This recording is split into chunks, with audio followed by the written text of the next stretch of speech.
नमस्कार मंडळी, श्री स्वामी समर्थ. वसंत पंचमी हा माता सरस्वतीच्या पूजनासाठी अतिशय महत्त्वाचा दिवस मानला गेला आहे. सरस्वती ही विद्येची देवता आहे. प्रत्येकाने घरांमध्ये वसंत पंचमी हा दिवस साजरा करायचा आहे. वसंत पंचमी 23 जानेवारीला शुक्रवारी आहे, म्हणजे उद्या आहे. त्या दिवशी माता लक्ष्मीची आपल्याला पूजा करायची असते.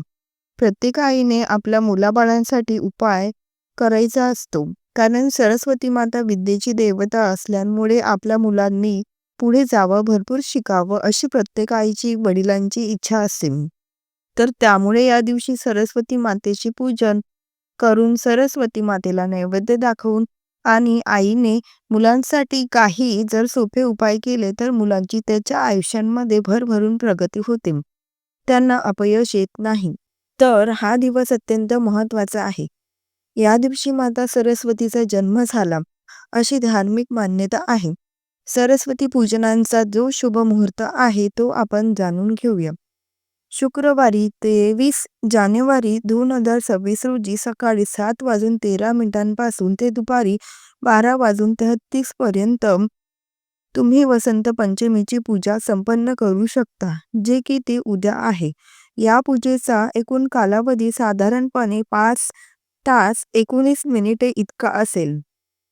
तर या दिवशी सगळ्यात पहिले काय करायचं आहे, तर उद्या तुम्हाला वसंत पंचमीच्या दिवशी सकाळी अंघोळ केल्यानंतर तुम्हाला सगळ्यात पहिले बघा पिवळे वस्त्र किंवा पांढरे रंगाचे वस्त्र जे आहे ते घालायचे आहे. आता सरस्वती मातेचा फोटो जर तुमच्या देवघरात असेल किंवा मुलं जिथे अभ्यास करतात त्या ठिकाणी सरस्वती मातेचा फोटो असेल तर नक्कीच तो फोटो स्वच्छ साफ करावा. एका पाटावरती पिवळे वस्त्र अंथरून त्यावरती तो फोटो ठेवावा. मूर्ती असेल तर कुठलाही सरस्वतीचा मंत्र जर तुम्हाला येत असेल तर तो मंत्र जप करून तुम्ही मूर्तीवर सेवा करू शकता, अभिषेक करू शकता. तुम्ही पाण्याने करा किंवा दुधाने करा, पंचामृताने केला तरी चालेल. तुमच्याकडे जे उपलब्ध आहे त्याने तुम्हाला मूर्तीवर अभिषेक करायचा आहे. ही सेवा सकाळ, दुपार, संध्याकाळ, रात्री केली तरी हरकत नाही, पण सकाळी केलं तर अतिशय उत्तम. आणि त्यासाठी तुम्हाला शुभ वेळ देखील मी दिलेली आहे. तसेच सरस्वती यंत्र तुम्हाला स्क्रीन वर दिसत असेल ते तुम्ही एका वहीवर काढू शकता. त्याची सुद्धा तुम्ही पूजा सरस्वतीच्या मूर्तीबरोबर करायची आहे. आता ती पूजा करून ते यंत्र मुलं जिथे अभ्यास करतात तेथे त्याच्या समोर ते भिंतीला नंतर लावू शकता. एखाद्या लाल पेनाने ते यंत्र काढलं तर तरी हरकत नाही. त्याला हळद कुंकू वहावे, पिवळं फूल अर्पण करावं. तसेच मूर्तीला देखील हळदी कुंकू फूल अर्पण करावे, अक्षता अर्पण कराव्या. तसेच धूप दीप याने आपल्याला ओवाळायचं आहे. आणि दुसरी गोष्ट म्हणजे या दिवशी पिवळ्या रंगाची मिठाई माता सरस्वतीला आपल्याला अर्पण करायची आहे. तुम्ही अगदी साध्या सोप्या पद्धतीने सांगितल्याप्रमाणे पूजा करायची आहे. तसेच या दिवशी पुस्तकांची पूजा करावी. मुलांच्या अभ्यासाची पुस्तक, पेन देवी समोर ठेवावा आणि त्याचे आशीर्वाद घ्यावेत. यानंतर देवी सरस्वती मातेच्या मंत्रांचा जप करावा. ओम ऐं सरस्वती नमः या मंत्रांचा 21 वेळा जप आपल्या मुलासोबत करावा, ज्यामुळे मुलांची एकाग्रता आणि बुद्धीची वाढ होण्यास मदत मिळू शकेल. तसेच या दिवशी दान धर्माला विशेष महत्त्व आहे, त्यामुळे मुलांच्या नावे गरजू विद्यार्थ्यांना शैक्षणिक साहित्य, पुस्तक किंवा कपडे दान करावे. यामुळे शुभ परिणाम मिळू शकतात. तसेच अध्ययनासाठी वसंत पंचमी हा दिवस खूप महत्त्वाचा मानला गेलाय. ही योग्य वेळ मानली जाते. त्यामुळे वसंत पंचमीच्या दिवशी मुलांना नवीन कौशल्य शिकवण्यास प्रवृत्त करावं. वसंत पंचमीला लहान मुलांना अक्षर अभ्यास करून घेतल्यानं ते हुशार होतात असंही म्हणतात. त्यांचा बौद्धिक विकास होतो असंही मानलं जातं. त्याचबरोबर वसंत पंचमीला लहान मुलांना प्रथम अन्नप्राशन करावयाचा विधी अर्थात उष्टपण करण्याची परंपरा ही आहे. या दिवशी प्रत्येक आईने आपल्या मुलांसाठी ही एक गोष्ट आवर्जून करावी, ती म्हणजे या दिवशी मुलांना नवीन कपडे घालून चौरंगावर पिवळे कापड अंथरून त्यावर मुलांना बसवून देवी सरस्वतीची आराधना करून चांदीच्या चमच्याने खीर खाऊ घालावी. मुलांच्या जिभेवर ए श्री किंवा ओम असं लिहावं किंवा तांदळाने भरलेल्या ताटात ए श्री किंवा ओम या 3 मधून कोणताही एक अक्षर लहान मुलांकडून त्यांच्या बोटानं लिहून घ्यावं. वसंत पंचमीला लहान मुलांकडून हा अक्षर अभ्यास करून घेतल्यानं मुलं हुशार होतात. याचबरोबर पिवळ्या रंगाची पाटी आणि पेन याचं देखील पूजन करावं. यावेळी सरस्वती मूलमंत्रही श्री ह्रीं सरस्वती स्वाहा या मंत्राने देवीची आराधना करावी. अशा पद्धतीने प्रत्येक आईने आपल्या मुलांसाठी पूजा करावी. त्यानंतर बघा या दिवशी हवन सुद्धा केलं जातं. म्हणजे अगदी तुम्ही सोप्या पद्धतीने पंक्तीमध्ये कापूर जाळून तुम्ही सरस्वती मातेचा मंत्र म्हटला, ओम श्री सरस्वती नमः स्वाहा. कापूर पूर्ण प्रज्वलित होईपर्यंत हा मंत्र म्हणायचा आहे आणि नंतर तुम्हाला सरस्वती मातेची आरती करायची आहे. या दिवशी मुलांनी सुद्धा पिवळ्या रंगाचे वस्त्र परिधान करावे. पण जर पिवळ्या रंगाचे वस्त्र नसेल तर काळा रंग सोडून इतर रंगाचे वस्त्र घालू शकता. पण पिवळा रंग असेल तर अतिशय उत्तम. आईने सुद्धा पिवळ्या रंगाची साडी परिधान करावी. आता बुद्धी म्हटली तर हे सगळ्यांनाच हवं असतं. हे फक्त विद्यार्थ्यांसाठी नाही. आपल्यासाठी सुद्धा बुद्धी आपल्याला मिळावी म्हणून आपल्याला सरस्वती मातेची पूजा करायची असते, सेवा करायची असते. आता पिवळ्या रंगाचे कपडे का घालतात? बघा, माता सरस्वती यांना पिवळा रंग हा अतिशय प्रिय आहे. एवढंच नाही तर पिवळा रंग हा जीवनांमध्ये सकारात्मकता आणत असतो. तसेच पिवळा रंग हा अतिशय शुभ मानला जातो. त्यानंतर या दिवशी माता सरस्वतीच्या पूजनमध्ये तुम्ही पिवळ्या रंगाचे बुंदीचे लाडू किंवा बेसनाचे लाडू जे आहे ते पण तुम्ही नैवेद्य म्हणून अर्पण करा आणि नंतर प्रसाद म्हणून ते आपल्याला खायचे आहे. तर असा हा वसंत पंचमीचा दिवस खूप साध्या सोप्या पद्धतीने साजरा करायचा आहे.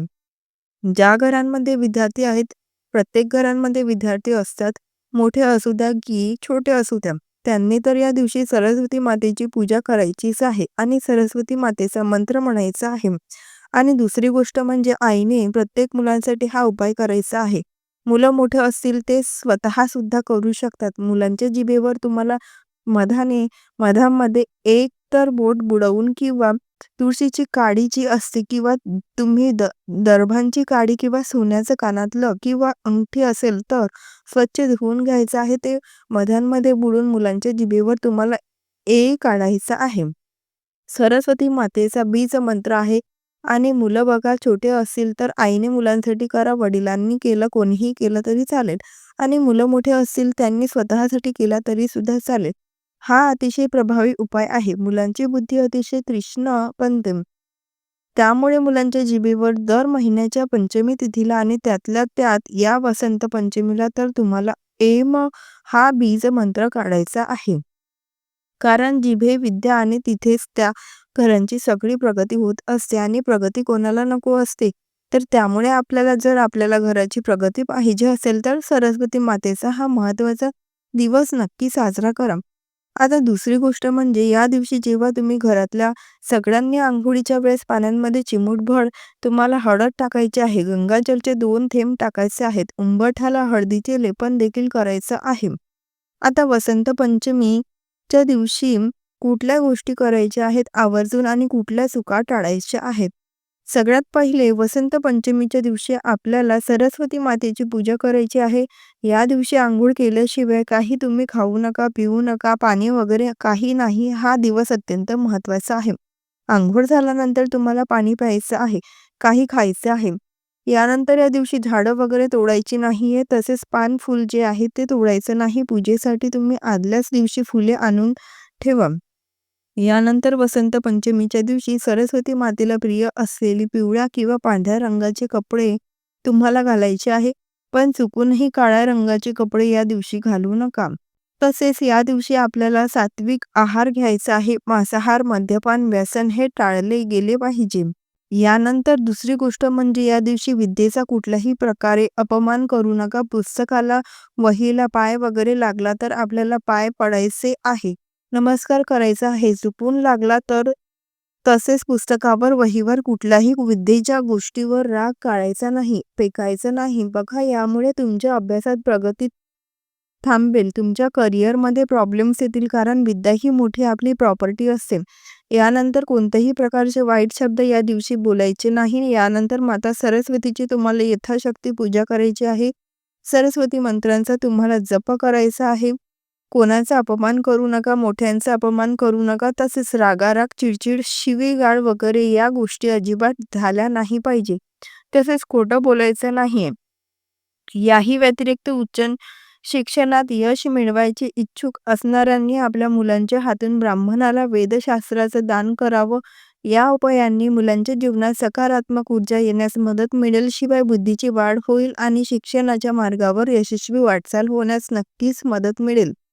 तर आज आपण पंचमीच्या पवित्र दिवशी देवी सरस्वतीची पूजा का केली जाते आणि मुलांच्या उज्ज्वल भविष्यासाठी आईने कोणते उपाय करावेत याची सविस्तर माहिती घेतली आहे या दिवशी. शिवाय पंचमी हा दिवस ज्ञान, विद्या आणि बुद्धीचा विकास साधण्यासाठी अत्यंत शुभ दिवस मानला जातो. म्हणून या उपायांमुळे मुलांमध्ये आत्मविश्वास, शिक्षणात प्रगती आणि जीवनात यश मिळवण्याचे मार्ग मोकळे होऊ शकतात. तर वसंत पंचमीची ही अत्यंत महत्त्वाची माहिती मला तुमच्यापर्यंत पोहोचवायची होती. माहिती आवडली असेल तर व्हिडिओला लाईक करा, शेअर करा. आपल्या चॅनलवर नवीन असाल तर सबस्क्राईब नक्की करा. व्हिडिओ शेवटपर्यंत पाहिल्याबद्दल अगदी मनापासून तुमची आभारी आहे.